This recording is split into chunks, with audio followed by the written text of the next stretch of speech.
मोक्षदा एकादशी की कथा इस प्रकार है जो मैं आपको सुनाने जा रही हूँ। श्री अर्जुन बोले, हे भगवान, आप तीनों लोकों के स्वामी हैं, सबको सुख देने वाले हैं और जगत के पीतर हैं, इसलिए मैं आपको नमस्कार करता हूँ। हे देव, आप सबके हितैषी हैं, कृपा करके मेरे एक संशय को दूर कीजिए।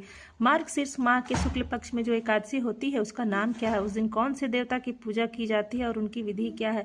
भगवान, मेरे इन प्रश्नों का विस्तार सहित उत्तर देकर मेरे संदेह को दूर कीजिए, बड़ी कृपा होगी। भगवान श्री कृष्ण बोले, हे अर्जुन, तुमने अत्यंत उत्तम प्रश्न किए हैं, इसलिए तुम्हारा यश संसार में फैलेगा। तुम ध्यानपूर्वक सुनो। मार्गशीर्ष माह के शुक्ल पक्ष की एकादशी अनेक पापों को नष्ट करने वाली है। यह मोक्षदा के नाम से जानी जाती है।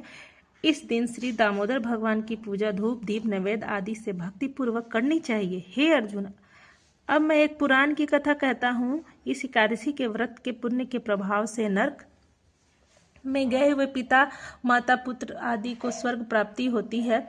इसकी कथा इस प्रकार है, तुम ध्यान पूर्वक सुनो। प्राचीन गोकुल नगर में वैखानस नाम का एक राजा राज करता था। उसके राज में चारों वेदों की ज्ञाता ब्राह्मण रहते थे। रात्रि को एक दिन स्वप्न में राजा ने अपने पिता को नरक में पड़ा देखा।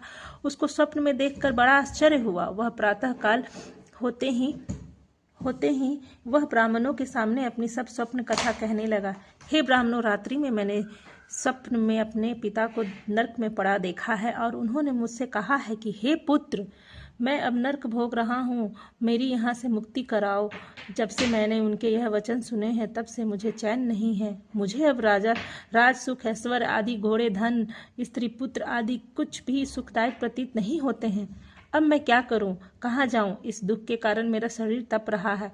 आप लोग मुझे किसी प्रकार का तप दान व्रत आदि बताएं जिससे मेरे पिता की मुक्ति हो।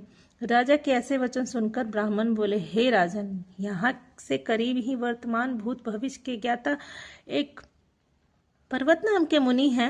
आप यह सब बातें उनसे जाकर पूछ लीजिए, वे वो आपको इसकी विधि बता देंगे। राजा ऐसा सुनकर मुनि के आश्रम पर गए। उस आश्रम में अनेकों शांत चित्त योगी और मुनि तपस्या कर रहे थे। उस समय चारों वेदों के ज्ञाता पर्वत मुनि दूसरे ब्राह्मण के सामने बैठे थे।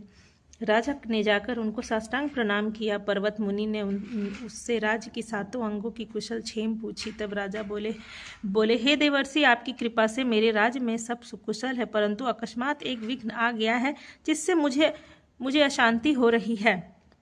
अब आप कृपा करके मेरे इस संशय को दूर कीजिए।